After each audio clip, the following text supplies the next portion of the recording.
Bab 23 Awas ada singa marah.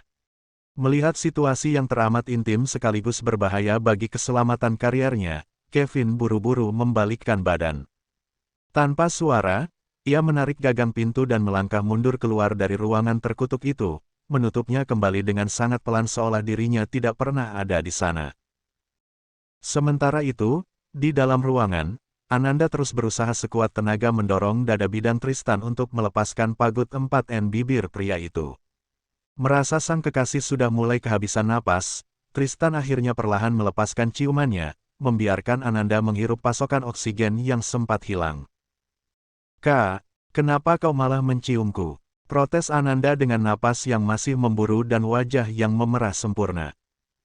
Tristan justru terkekeh pelan tanpa rasa bersalah sedikitpun. "Suruh siapa kau membuatkan aku kopi yang pahit begitu?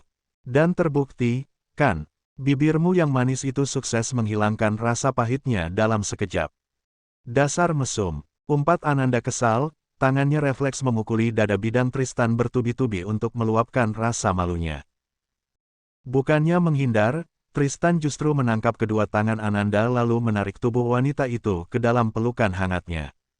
Ia mendekatkan bibirnya ke telinga Ananda dan membisikkan sesuatu dengan nada menggoda. "Lain kali, aku akan membelikanmu lipstik anti air yang paling mahal.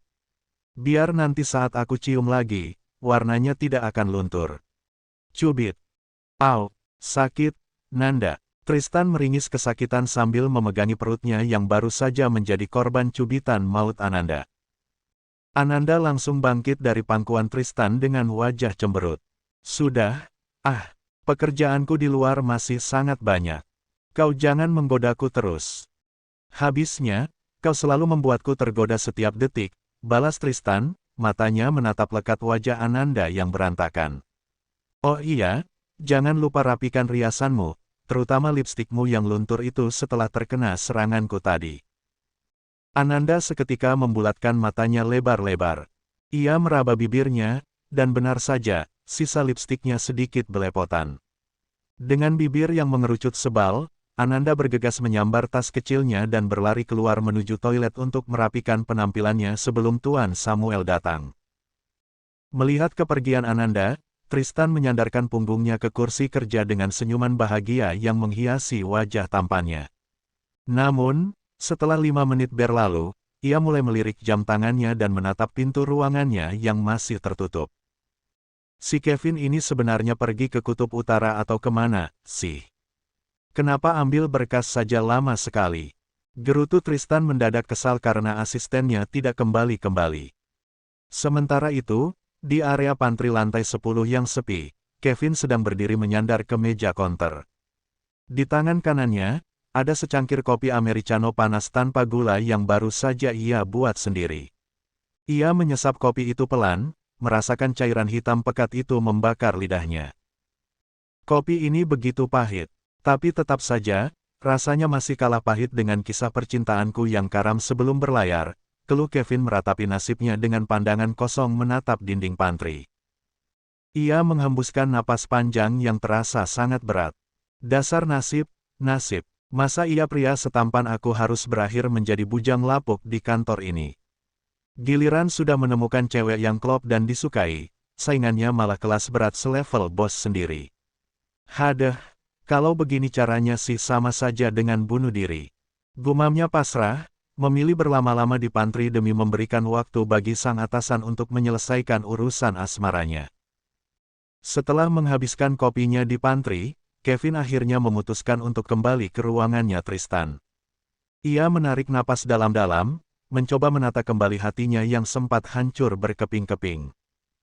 "Baiklah, Kevin, mulai detik ini, lupakan Ananda dan Elo harus bersikap profesional padanya. Tapi, gue belum rela, gimana dong?" batin Kevin, matanya mendadak berkaca-kaca menahan tangis yang hampir pecah di sepanjang koridor. Dengan langkah kaki yang dipaksakan cepat, Kevin berjalan melewati meja kerja Ananda. Ia melirik sekilas dan melihat wanita itu sudah kembali dari toilet, penampilannya terlihat jauh lebih fresh dan wajahnya berseri-seri pasca merapikan lipstiknya. "Gue emang kalah cepat dari Tuan Tristan. Tahu aja kalau ada yang bening dikit langsung disambar, Kevin meratapi nasibnya dalam hati. Namun, langkahnya mendadak terhenti saat sebuah pikiran janggal melintasi otaknya. Eits, tunggu dulu. Bukankah selama 6 tahun ini Tuan Tristan selalu menutup hati dan menunggu cinta pertamanya? Tapi kok tadi dia malah berciuman panas dengan Nanda? Atau jangan-jangan, tidak mungkin. Apakah Tuan Tristan hanya menjadikan Nanda sebagai mainannya? Sebagai budak S3 kesnya? Ini tidak boleh terjadi. Gue gak rela kalau Nanda disakiti. Batin Kevin tak terima, pikirannya langsung traveling kemana-mana dan mendadak cemas. Waktu terus bergulir hingga akhirnya jam dinding menunjukkan waktu makan siang. Karena Tristan belum memanggilnya lagi, Ananda pun memutuskan pergi ke kantin kantor bersama dengan Rizka, rekannya dari divisi admin. Seperti biasa, suasana kantin sangat ramai. Aris dan Yanto dari divisi HRD yang melihat Ananda dan Rizka baru datang langsung melambaikan tangan, mengajak mereka makan siang di satu meja yang sama. Keempatnya pun mengobrol dengan sangat akrab, diselingi candaan renyah yang membuat Ananda sesekali tertawa lepas. Sementara itu, di lantai 10, pintu ruangan CEO terbuka. Tristan melangkah keluar dengan setumpuk berkas di tangannya. Namun, hal pertama yang ia cari bukanlah tempat sampah atau ruang arsip, melainkan sosok wanita pemikat hatinya. Begitu melihat kursi di meja kerja sekretarisnya kosong melompong, rahang Tristan seketika mengeras. "Kevin, kemana Ananda pergi?" tanya Tristan dengan nada cemas bercampur dingin. Melihat kepanikan terselubung di wajah bosnya, Kevin bersorak riang di dalam hati. "Syukurin, emang enak ditinggal pergi sama Nanda. Makanya jangan hobi nyium anak orang sembarangan." Batin Kevin merasa sangat puas. Tristan yang tidak mendapat jawaban langsung menoleh tajam ke arah asistennya. Ia menangkap basah Kevin yang sedang senyum-senyum sendiri dengan tatapan kosong. "Hei, kenapa ekspresi wajahmu seperti itu, Kevin? Kau sedang menertawakanku, hah?" tegur Tristan dengan suaranya yang mengintimidasi. "Aduh, mampus gue. Si monster di hadapanku ini kuat sekali instingnya." Batin Kevin menjerit cemas, keringat dingin langsung keluar di pelipisnya. Maaf, Tuan. Bukan begitu maksud saya. Aduh, itu. Nanda sedang pergi ke kantin bawah untuk makan siang bersama dengan Rizka." Jawab Kevin terbata-bata karena terkejut melihat aura membunuh Tristan keluar lagi. Tanpa mengeluarkan sepatah kata lagi, Tristan langsung membalikkan tubuhnya, melangkah lebar dengan tergesa-gesa menuju arah lift untuk menyusul ke area kantin. Kevin yang ditinggal sendirian di ruangan langsung melongo, menatap punggung bosnya dengan perasaan campur aduk. "Haduh, kacau ini. Jangan bilang Tuan Tristan mau menyeret Ananda di depan umum gara-gara cemburu. Gila nih si bos killer. Bisa berantakan rahasia mereka." Gumam Kevin dalam hati, kini gantian mencemaskan keselamatan Ananda dari amukan sang CEO posesif. Tristan melangkah lebar membelah koridor menuju area kantin karyawan yang lokasinya bersebelahan dengan restoran mewah di area gedung. Sepanjang jalan, sang CEO terus saja menggerutu kesal di dalam hatinya karena Ananda begitu berani pergi makan siang tanpa izin atau memberitahu dirinya terlebih dahulu. "Awas kau, Nanda, sampai di sana, akan aku berikan hukuman yang lebih dari ciuman tadi pagi. Akan kubuat kau kapok dan tidak bisa berpaling dariku." Batin Tristan mendengus kesal dengan rahang mengeras. Di belakangnya, Kevin setengah berlari mengekori langkah Tristan. Wajah asisten itu pucat pasi, benar-benar takut jika bos gilanya ini akan berbuat nekat dan membuat keributan besar di area publik kantor. Begitu mereka menginjakkan kaki di area kantin, netra tajamnya Tristan langsung menyapu seluruh ruangan.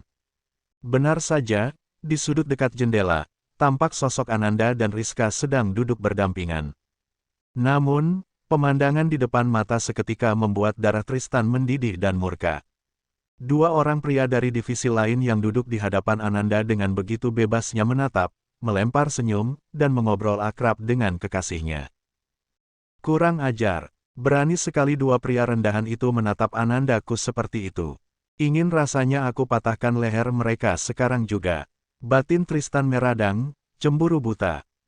Tristan segera melangkah tegap menuju meja di mana Ananda sedang asyik menikmati semangkuk soto Betawi hangat.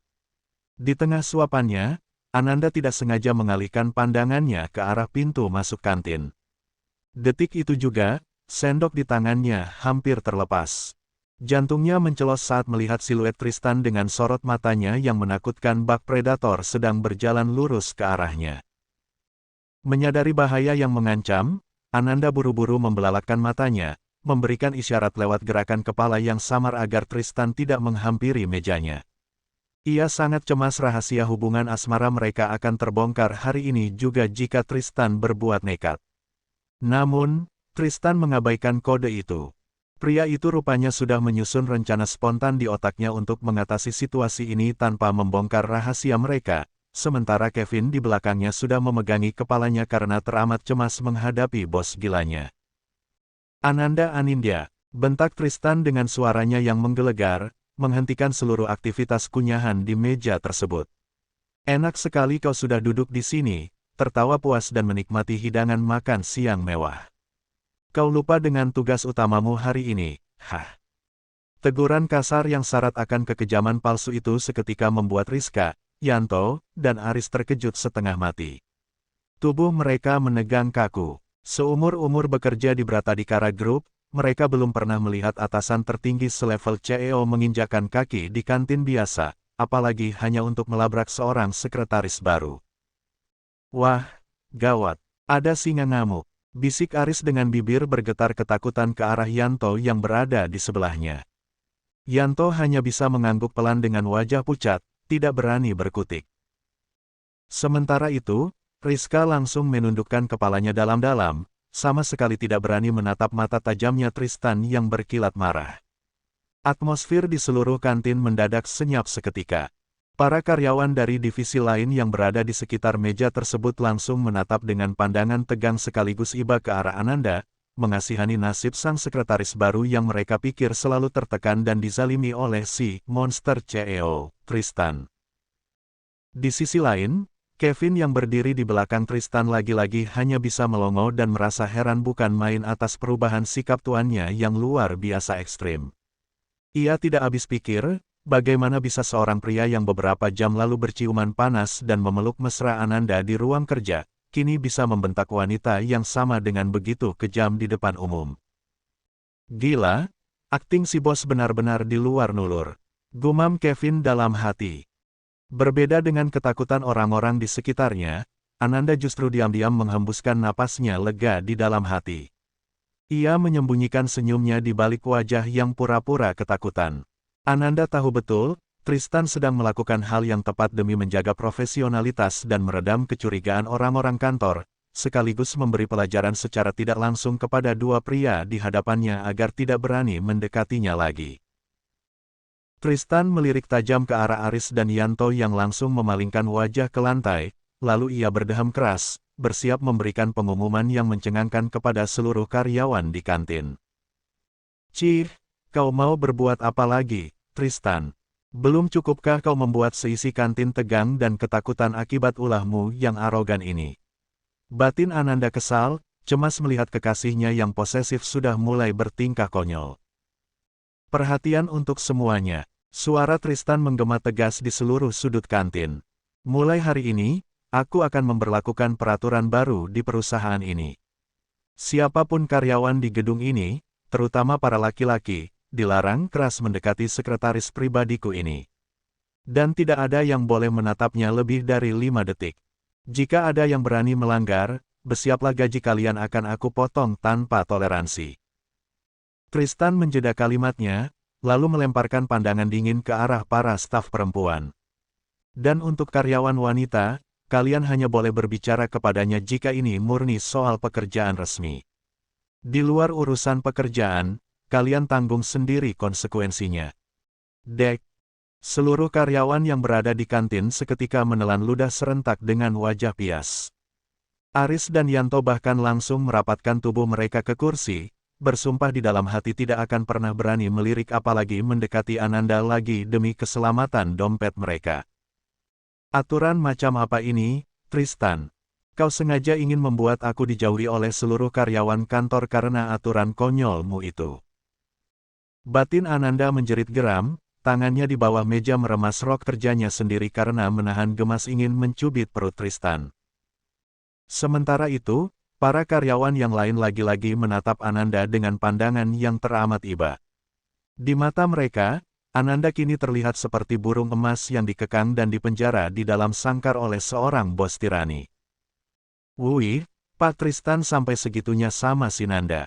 Parah sih, punya bos posesifnya melebihi pacar begitu, bisik salah seorang karyawan laki-laki dengan suara yang teramat pelan kepada rekannya. Ses, apa jangan-jangan si bos sebenarnya naksir berat sama si Nanda? Balas karyawan wanita berambut pendek di meja seberang. Lo yakin bos kita doyan perempuan? Gue pernah denger gosip nih ya.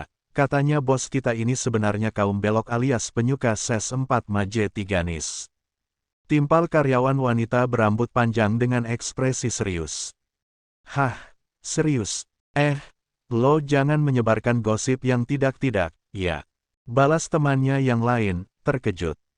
Yaelah, lo denger tidak barusan bos kita bikin peraturan aneh yang sama sekali tidak masuk di akal. Coba lo pikir, untuk apa para pria dilarang menatap wanita secantik Ananda lebih dari 5 detik? Itu artinya, bos kita ini tidak mau punya saingan pria lain di kantor ini, karena dia ingin semua perhatian pria tertuju ke arah dirinya sendiri. Tutur wanita berambut panjang itu dengan teori konspirasinya yang luar biasa melenceng. Hah, kau pintar juga sampai bisa berpikir sejauh itu. Masuk akal juga, sih. Di tengah kasak-kusuk yang mulai merebak pelan, Kevin buru-buru melangkah mendekat dan berbisik di samping telinganya Tristan. Maaf, Tuan. Barusan asisten Tuan Samuel menghubungi saya. Beliau ternyata sudah menunggu Anda di Hainan Resto, 2 blok dari perusahaan ini. Beliau mengajak kita untuk langsung makan siang bersama di sana sekaligus membahas proyek. Tristan mengangguk pelan, auranya kembali berubah formal dan dingin. Baiklah, Kevin, kita akan segera ke sana.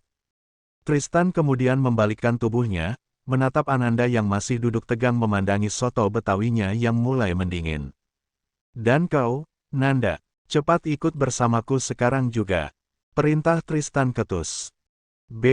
Baik, Tuan. Jawab Ananda dengan cepat, memasang wajahnya yang berpura-pura gugup dan takut di hadapan teman-temannya. Lalu ia segera menyambar tas kerjanya dan mengekor di belakang Tristan dan Kevin yang mulai berjalan keluar dari kantin. Bersambung.